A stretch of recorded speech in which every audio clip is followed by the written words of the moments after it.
Oh God, at times I wonder if it truly exists. And if I have doubts about your existence, how could I expect it to answer my prayers? But as far as I'm concerned, I no longer feel your vibes anymore. You no longer answer my prayers. You no longer pay attention to my requests. My job is not even bringing in return, not to even talk of profits. As I speak now, all my shops are closed down. Not because there are no goods in them, but because there are no buyers. No one to patronize us. My children are at home because I can't afford school fees. Is it not better to give up on life than suffer the way I am?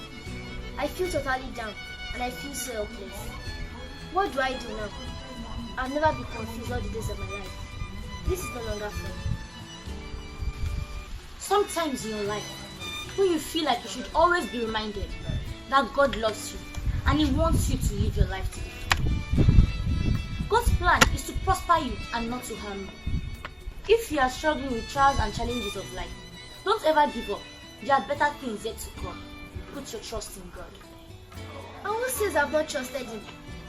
I've trusted Him with all my life. I have waited. I have prayed. I have done everything I could just to please and serve Him. But what do I get in return? Nothing. Things just got from bad to worse. Mary, you make me laugh. There is time for everything.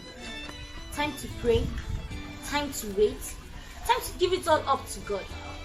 Time to reflect on ourselves, thereby considering your ways. Paying close attention and thoughtfully reflect on your conduct and way of life. So instead of giving up on God, why don't you think of getting to know the source of your challenges and why God is silent on you? I suppose that will strengthen you rather than make you weary. Oh, please save me that someone.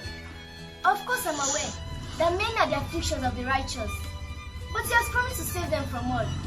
But in my case, reverse is the case. He left me alone, all by myself. I feel so abandoned, so forsaken. He has been silent on me, and it's so unfair. Sometimes God doesn't change your situation because He's trying to change your heart.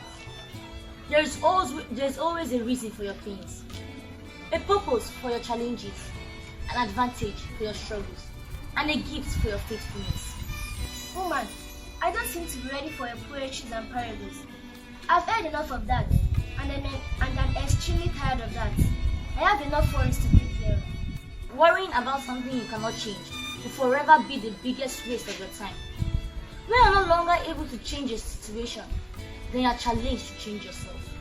The only help you can render me right now is to find the solution to my challenges. I need an urgent change now. I need help as quickly as possible. Do you really need a change of life? Yes, I do, please. Then you need to know the source of the problem, because in the source lies the solution. I'm absolutely ready. It's one thing to show you, and it's another thing to believe or accept. Why on earth won't I believe? Please show me this person. I just hope and pray it's not what I'm thinking. Because if it is, I swear to God, Ed will roll. The only hindrance to your progress and success in life is just one person. And it's so painful and disappointing who that person is.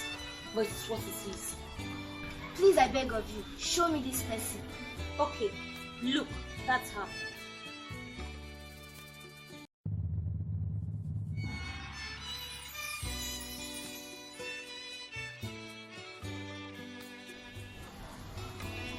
What? That is impossible. That is me.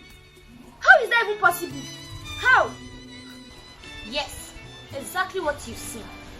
You are the major hindrance against your progress and success. Is that even possible? Is it possible to be against myself and yet I suffer? It's very possible. And this is the toughest kind of battle for every children of God. It is always hard and tough to pray or fight against oneself.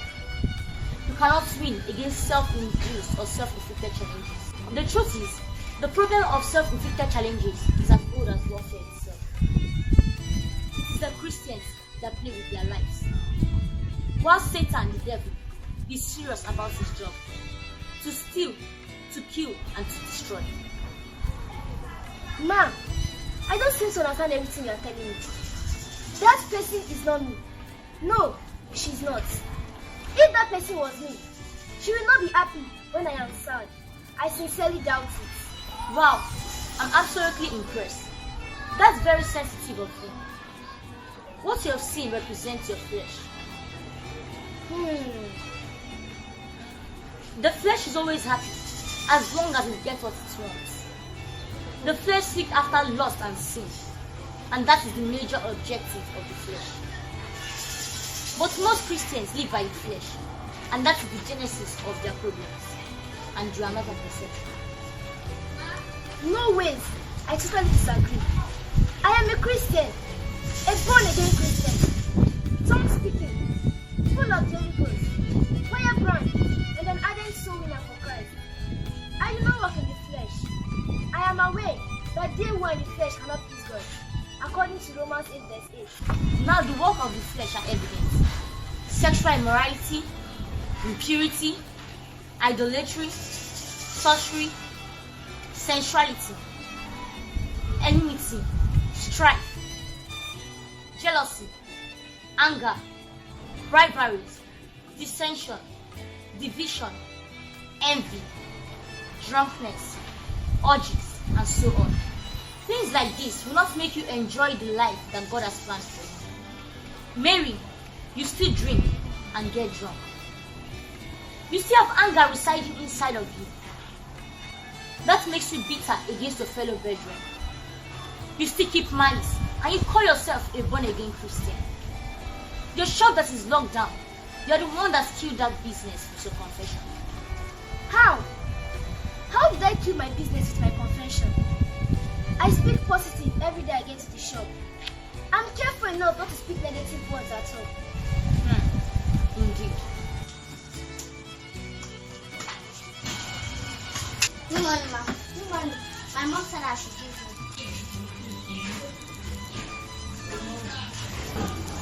11,000. Yes. God bless you. God bless you. Oh, thank you, Jesus. Sales this week has been so fantastic. All thanks to you, Jesus. Baba, now you. I've just been selling this week. Oh, thank you, Jesus.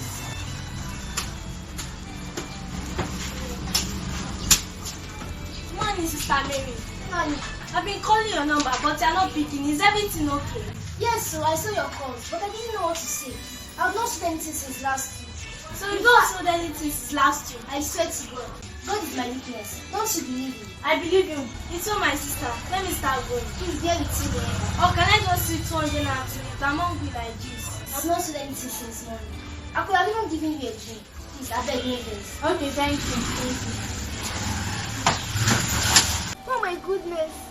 I didn't mean those things. I just said those so she could leave me alone. Just because you didn't want to help. You lied.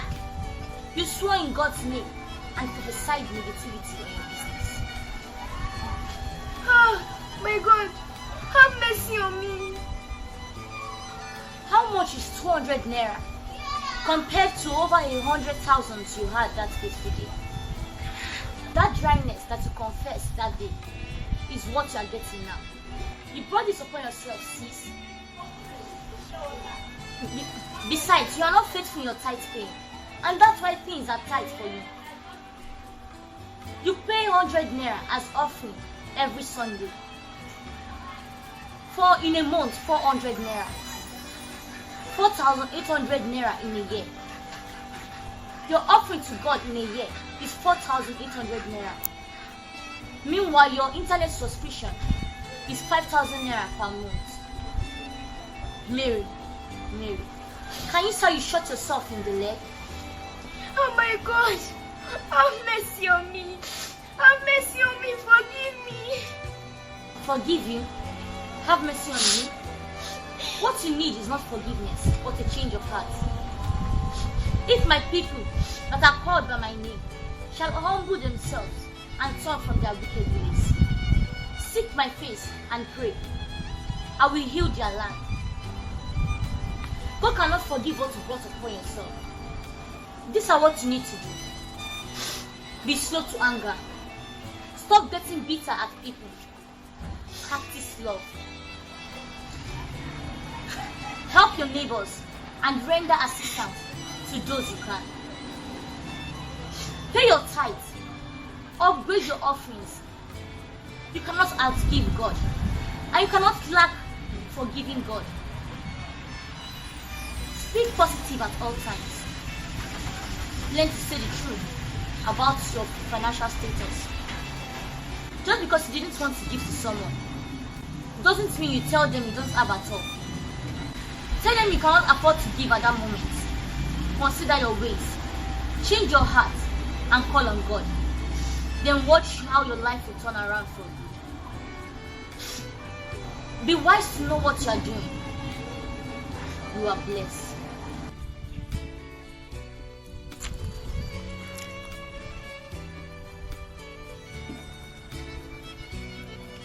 I was dreaming. God, I'm so sorry. I'm so sorry. I sincerely apologize. Thank you for this great vision.